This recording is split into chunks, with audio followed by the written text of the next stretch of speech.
Assalamualaikum dan hai, saya Cikgu Hendy dari Bright Minds Academy. Hari ini seperti yang dijanjikan, Cikgu akan kongsikan tentang topik momentum, iaitu part 1. Okey, diharapkan pelajar boleh kongsikan sesi ini dengan kawan-kawan, ataupun mungkin boleh komen di bawah, nak tanya soalan ke, ataupun ada nak request ke, atau nak beri apa-apa cadangan kepada cikgu, boleh tulis di ruangan komen di bawah. Okey, jadi hari ini cikgu akan kongsikan cara nak menjawab soalan yang berkaitan dengan bab momentum, iaitu soalan, cikgu pilih soalan daripada bahagian C, soalan nombor 10. Okey, ready? Okey, jadi kita mulai ya. Right, so sebelum kita nak jawab soalan yang di sebelah sini, okey, kita kena tahulah asas momentum. So basic konsep tu kena tahu. Sebab kalau kita tak tahu konsep, jadi susahlah untuk kita jawab apa-apa soalan selepas ni. Okey, jadi mula-mula sekali kita kena tahu asasnya. Apakah itu momentum? Apa momentum? Okey, momentum adalah hasil darab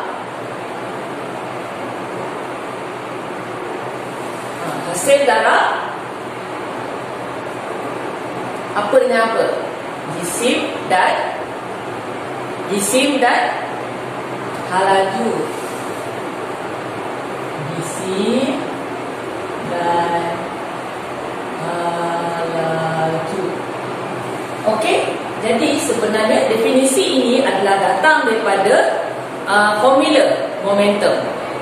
Okey, jadi momentum adalah hasil darab jisim dan halaju. Jadi formulanya adalah momentum sama dengan jisim darab halaju. Okey, so ini basic. Jadi kita dah tahu maksud apakah unitnya. Unit momentum. Unit momentum adalah kilogram meter per saat. Kilogram meter per saat.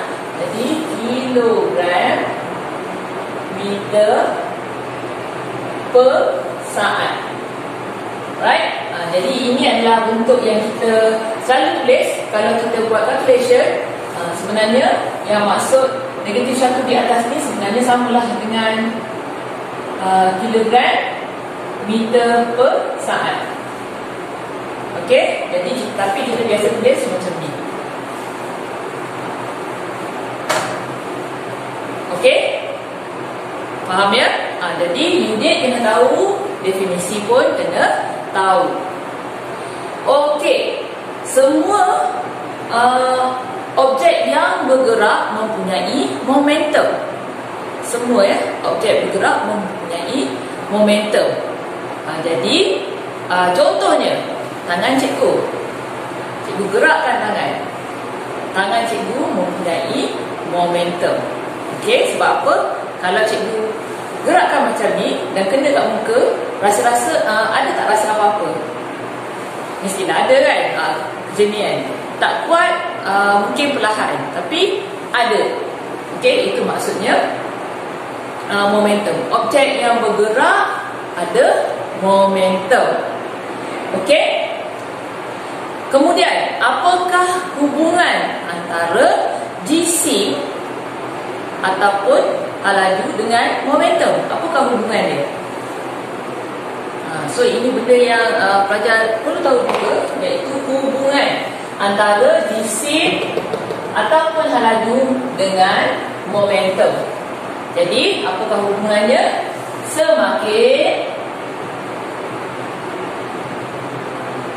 Semakin besar jisim, semakin besar jisim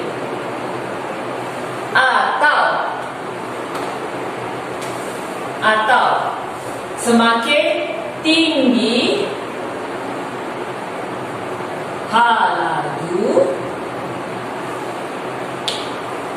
sesuatu objek yang bergerak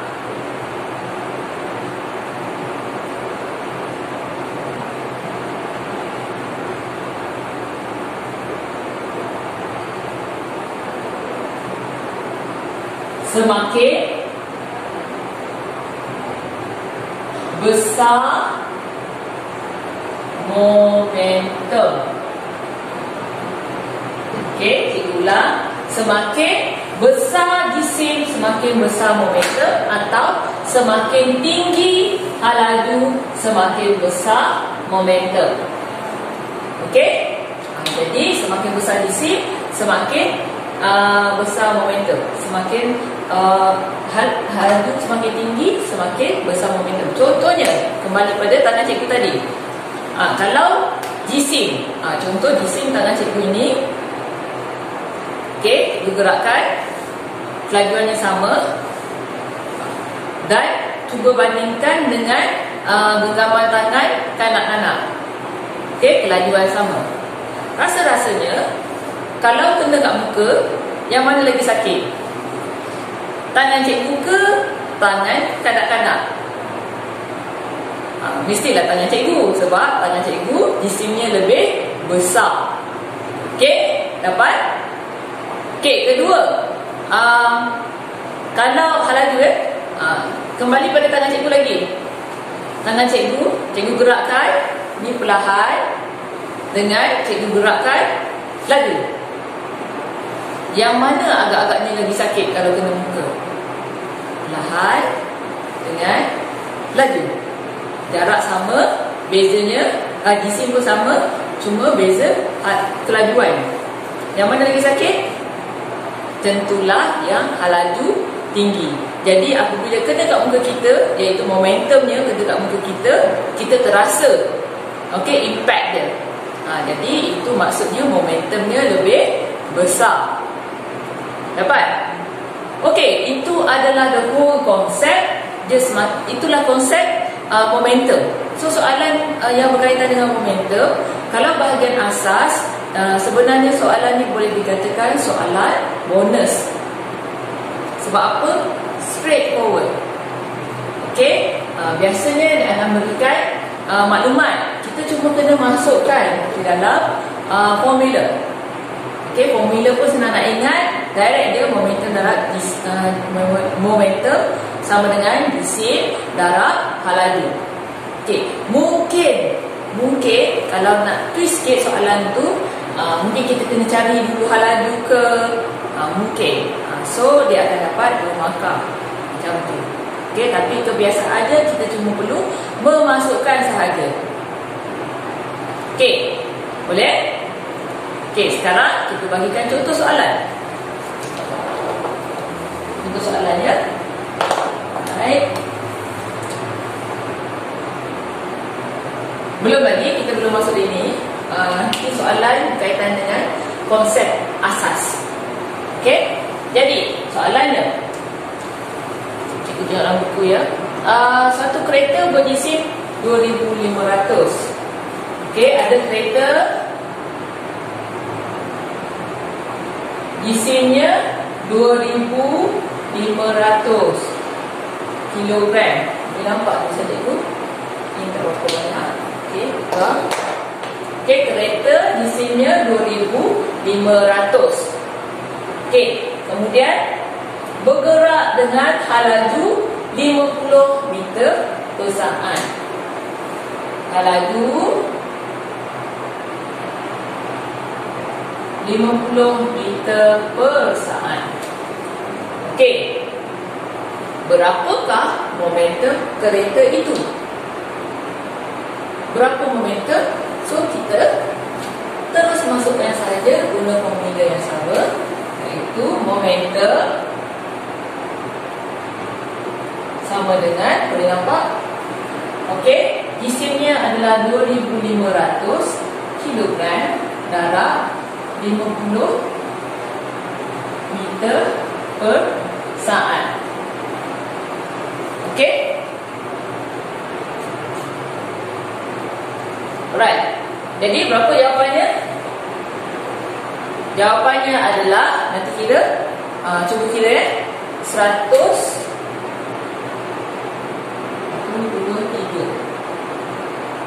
kilogram meter per saat. Betul tak? Okey, double check, tolong double check.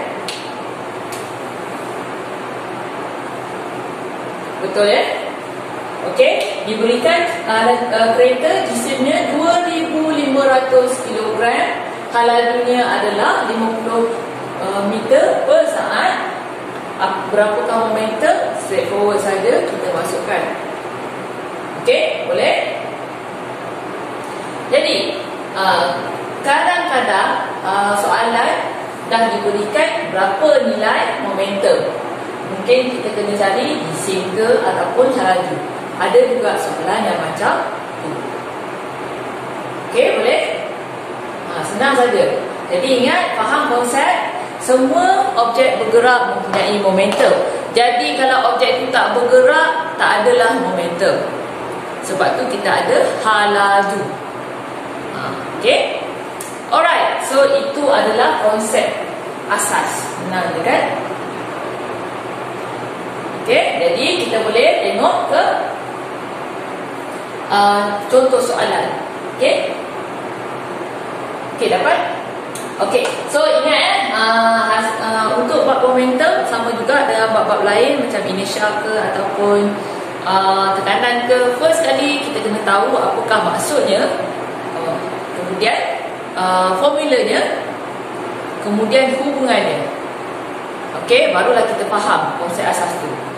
Okey, formula tu jangan mengharapkan soalan provide formula. So sebaik-baiknya kita ingat sendiri formula. Alright. Okey, so kita pergi ke contoh soalan ni, cikgu padam ni.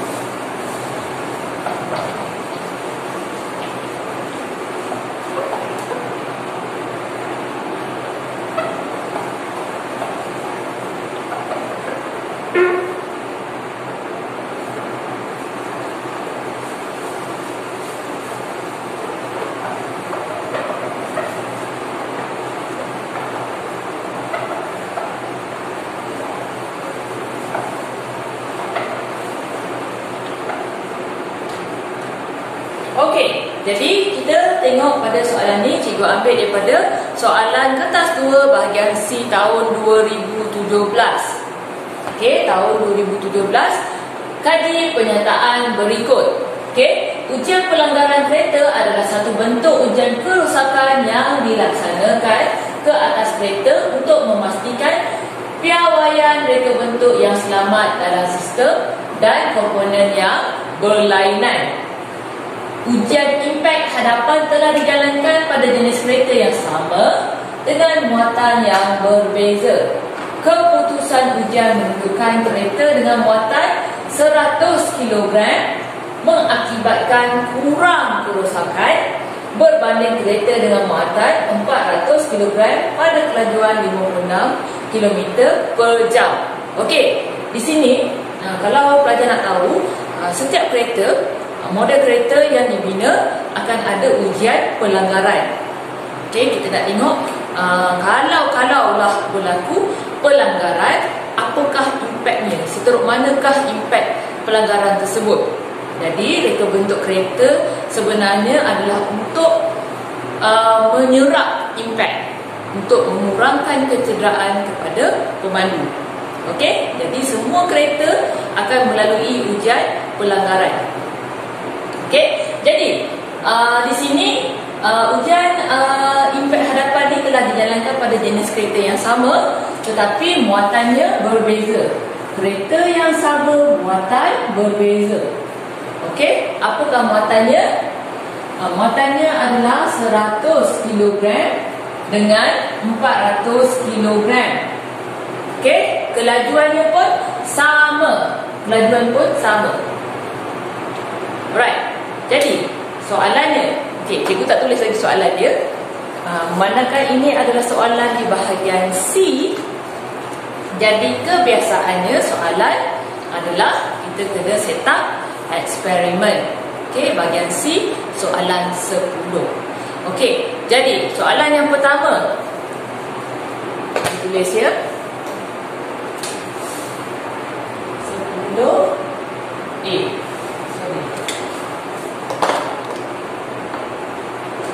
Okey, 10A, cadangkan satu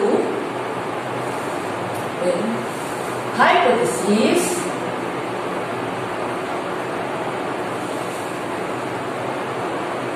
untuk menyiasat pernyataan berikut. Untuk menyiasat pernyataan berikut. Okey, ataupun pernyataan tersebut. Okey.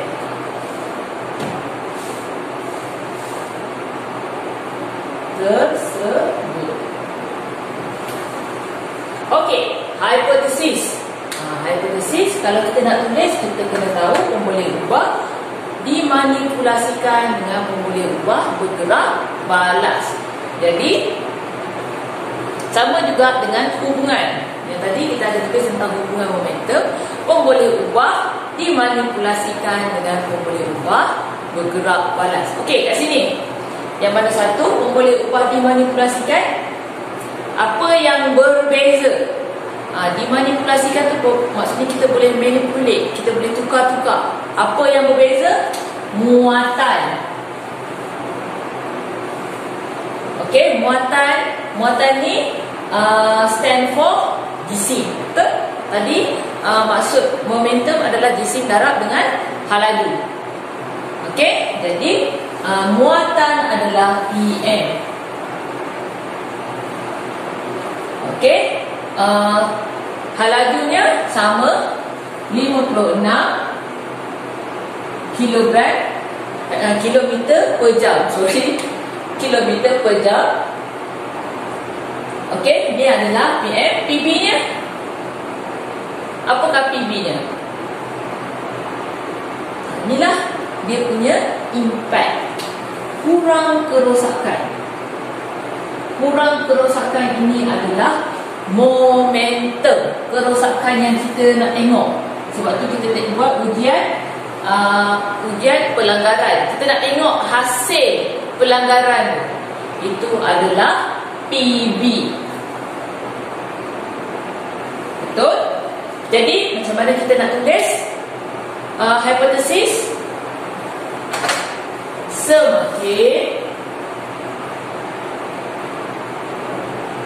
Semakin apa? Semakin kita tengok kat sini 100 kg kurang kerosakan. Maksudnya kalau 400 kg lebih tinggi kerosakan. Balik pada hubungan tadi. Semakin besar jisim, okey, ataupun muatan, kita boleh juga tulis muatan. Sebab based on kenyataan ni,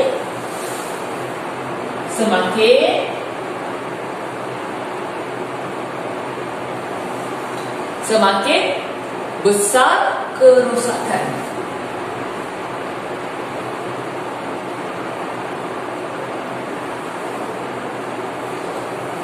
Kita boleh tulis macam ni. Besar momentum ataupun kerosakan. Okey? So kalau kita nak jawab soalan hipotesis, kita balik pada hubungan yang kita tahu tadi, konsep asas tadi. Okey, boleh? Okey, semakin besar jisim iaitu muatan, semakin besar momentum iaitu kerosakan kereta. Okey, dapat? So itu soalan A. Soalan B.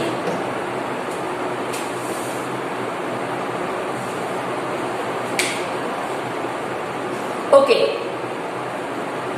Dengan menggunakan troli, plastisin, landasan, blok kayu dan radas lain, huraikan satu eksperimen menguji hipotesis anda.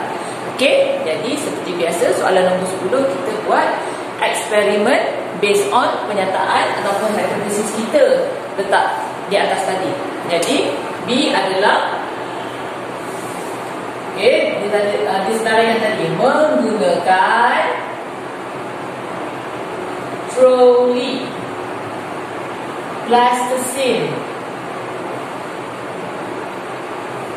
blok kayu, landasan dan radas lain. Okey, dan radas lain, huraikan satu eksperimen. Huraikan satu eksperimen. Okey, of course ada panjang sikit. Huraikan satu eksperimen untuk menguji hipotesis anda di 10A. Okey, kita simplifykan soalan ni. Jadi bila kita huraikan, and then dia akan nyatakan apa yang dia nak, soalan tu nak. Okey, huraian mesti mengandungi tujuan. Okey, and then yang ni tujuan eksperimen,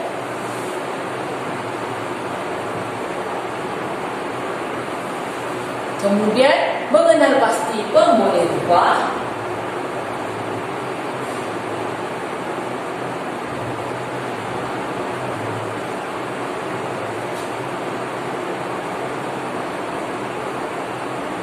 mengenal pasti pemboleh ubah, kemudian senarai radas dan bahan, prosedur atau kaedah dan penjadualan data. Okey, kita pergi satu-satu.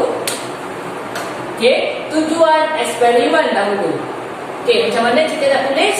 Untuk mengkaji hubungan antara, kembali pada hubungan tadi. Untuk mengkaji hubungan antara apa? Jisim dengan momentum.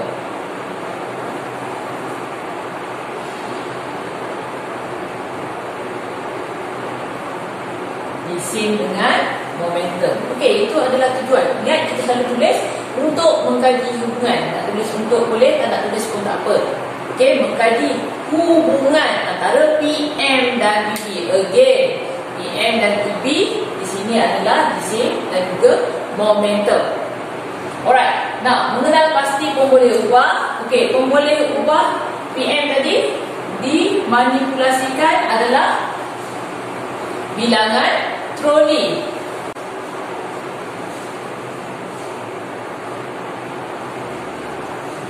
Okey, jadi biasanya kalau dalam eksperimen yang melibatkan momentum ni, kita biasanya yang melibatkan jisim, troli. So kita nak ada PM dia, perbezaan jisim. Jadi usually kita sama ada menggunakan bilangan troli yang berbeza, ada 2 troli dengan 1 troli untuk menambahkan jisim, ataupun kita letakkan pemberat.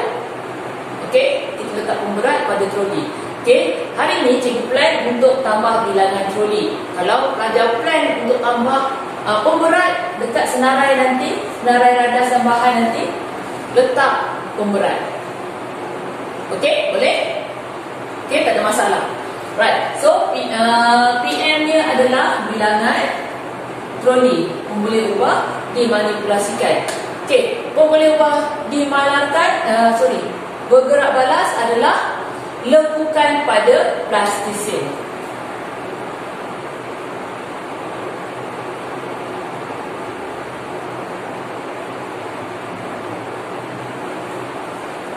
Okey, pemboleh ubah dimalakan adalah jenis troli.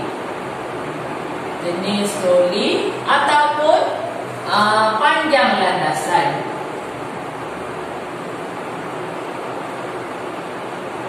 Boleh juga. Okey, sebab kita gunakan landasan yang sama. Okey, ataupun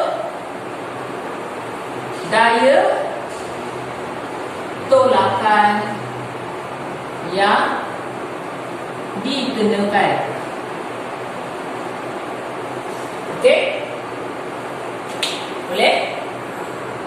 Okey, lepas tu kita kena tulis senaraikan radas tambahan dan juga prosedur ataupun kaedah. Okey, cikgu pada sebelah sini ya. Untuk soalan 10 bahagian C ni, bahagian eksperimen, cikgu sangat menggalakkan agar pelajar untuk melukis setup eksperimen tersebut. Lukis semua radas tambahan yang ada. Okey? Sebab apa? Satu, supaya kita tak tertinggal senarai radas tambahan. Dua, untuk bantu kita tulis prosedur. Okey?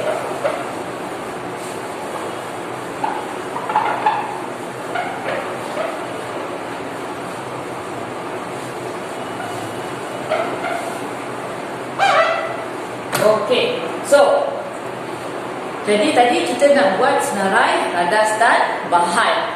Okey, sebelum tu kita lukis dulu.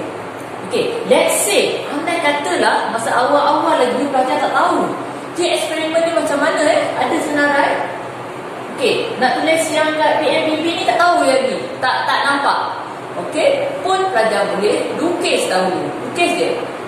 Okey, baru nampak yang mana 1 PM, mana 1 BB. Alright? Okey, now kita lukis sekejap. Set up eksperimen.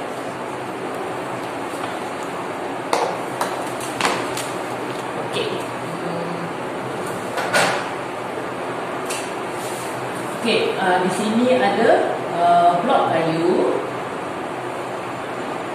Okey, dia ada dalam satu atas meja ke macam tu. And then ada blok kayu. Kemudian ada landasan. Okay, cikgu gunakan pembaris ya. Okey, ketika melukis jangan freehand ketika melukis jangan freehand, gunakan pembaris. Okey, untuk lukis blok ke apa, kita guna pembaris. Okey.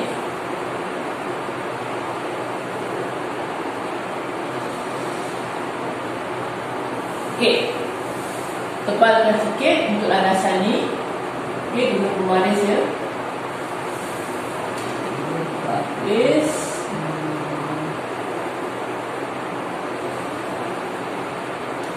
Alright. So itu adalah landasan. Kemudian ada troli.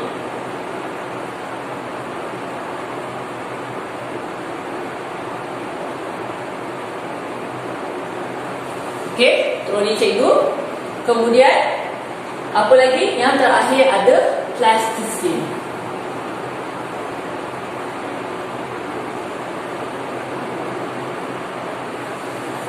Okey, nampak? Jadi bila kita lukis, kita kena apa? Label. So ini adalah plasticine. Boleh nampak? Okey, ini adalah troli. Okey, ini adalah, kita ulang sikit, blok kayu. Ini adalah landasan. Okey, boleh nampak? Okey, jadi bila kita labelkan, sedaya upaya untuk letak di dia mendata. Jangan kita tulis macam ni, blok kayu. Tak boleh kita cuba tulis lurus. Walaupun keadaannya mungkin slanting sikit macam ni, dia sengit sikit, kita cuba samakan ni, guna pembaris. Okey? Cikgu kurang galakkan kalau kita label tarik macam ni je atau tulis pun cikgu kurang galakkan. Sebab kalau dalam sains, sebaik-baiknya kita punya label adalah mendata. Okey? Sengit sikit cikgu ni, betulkan sekejap.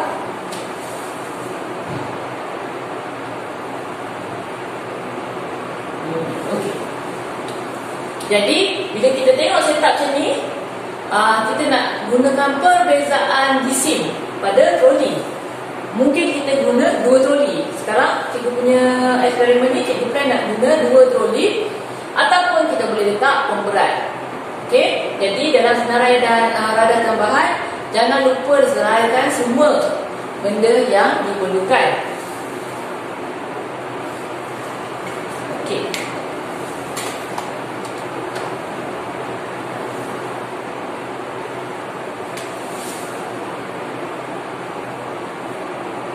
Senarai radas dan bahan, atau kita boleh tulis radas dan bahan saja. Okey, radas dan bahan.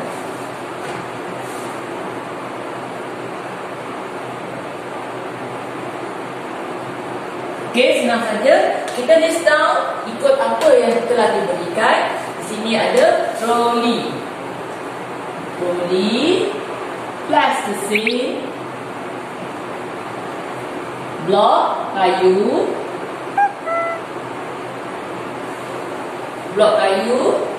landasan,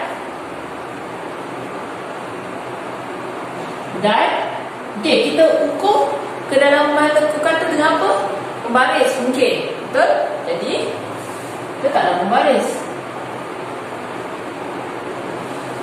Okey, kalau ada pemberat, tambah pemberat. Okey, boleh? Alright. Jadi itu adalah radar tambahan. Kemudian adalah prosedur atau kaedah.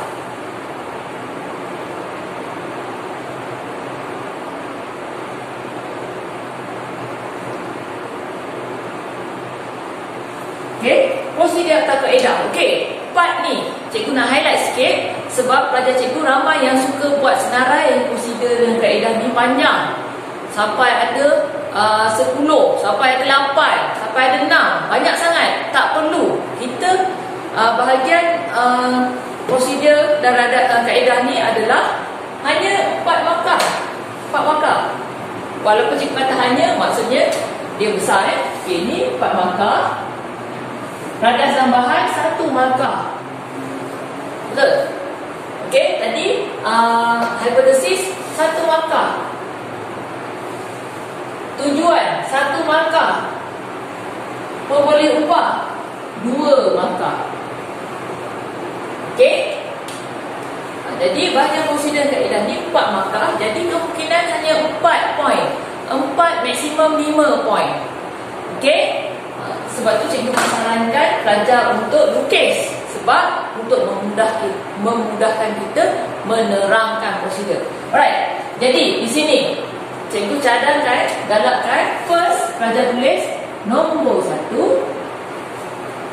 Eksperimen disediakan seperti dalam rajah. Okey. Eksperimen disediakan seperti dalam gambar rajah. Ataupun seperti dalam rajah.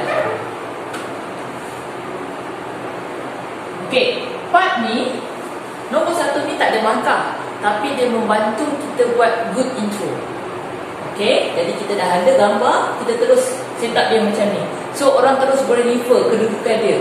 Tak adalah kita kena explain. Landasan diletakkan secara condong, blok kayu diletakkan di bawah landasan. Tak perlu.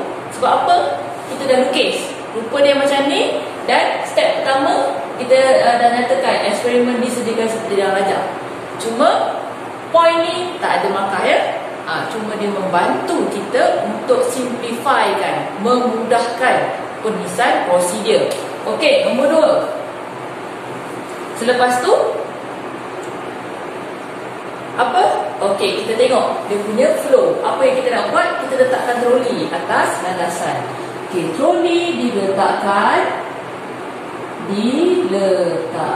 di mana? Di hujung atas landasan. Hujung atas landasan. Okey, di hujung atas landasan. Okey. Kemudian ni baru dapat markah. Satu. Yang ketiga, nak buat apa? Kita dah letak, kita tolak troli. Tolak ataupun kita lepaskan. Okey, mana-mana satu pelajar nak guna tolak troli ke lepaskan troli. Okey, kalau kita kata lepaskan, kita cakap lepaskan. Kalau kita kata nak tolak, kita mention daya yang dikenakan adalah sama, ataupun daya ataupun kita tulis kata tolak je. Okey, tolak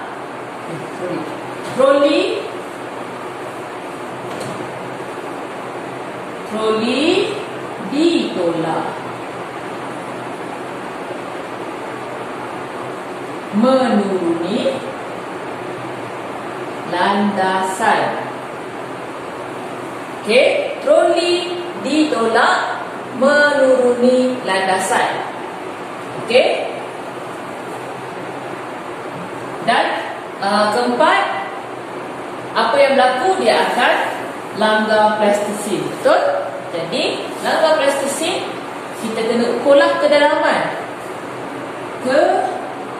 Kedalaman lekukan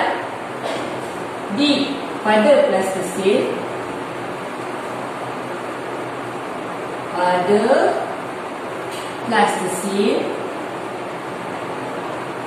diukur dengan pembaris. Okey, sebab kita dah mention kita guna pembaris, dan kita kena cakaplah ukur dengan apa. Tak boleh kata diukur je. Diukur dengan pembaris. Dan finally, eksperimen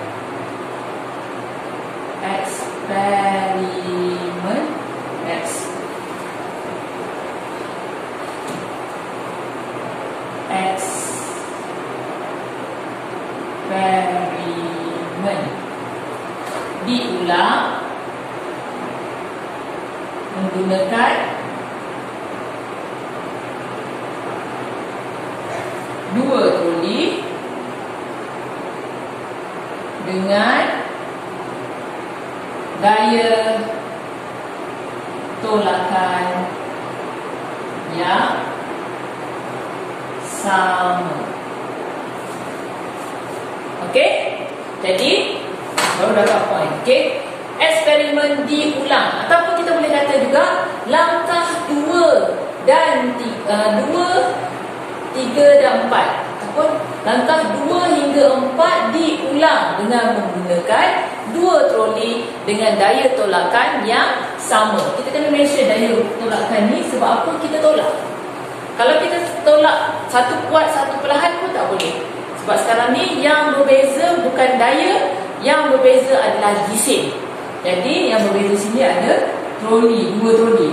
Kalau pelajar plan nak guna pemberat, pelajar boleh tulis diulang menggunakan troli bersama pemberat. Okey, bersama pemberat. Right. Okey, dapat? Okey, so ingat markah untuk bahagian soalan 10 bahagian C 10 markah. Okey, jadi hati-hati ketika kita tulis prosedur. Cikgu saja nak highlight dekat prosedur ni sebab prosedur cuma 4 markah, so kita tak perlu tulis karangan untuk prosedur tu. Okey, memadai dengan step-step yang kemas.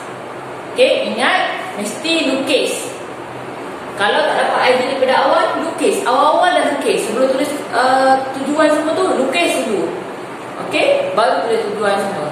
Pun boleh, tak ada masalah. Okey, dapat? Okey, yang terakhir adalah soalannya perlu ada penjadualan data. Okey, penjadualan data cikgu pada yang ni ya.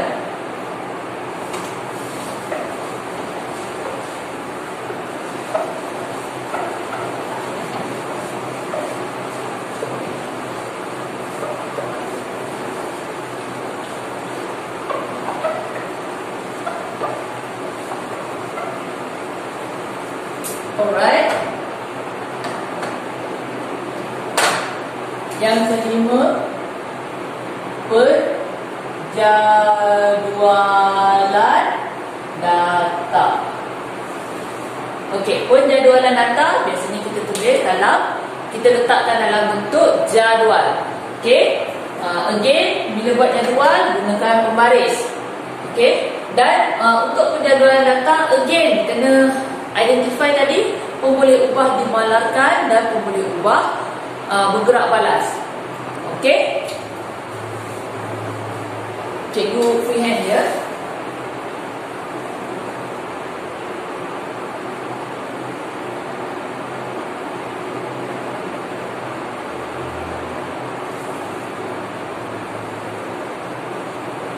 Saya ingat sikit.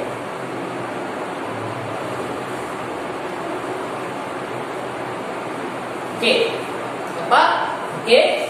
Jadi penjadualan data kita ada dua bahagian.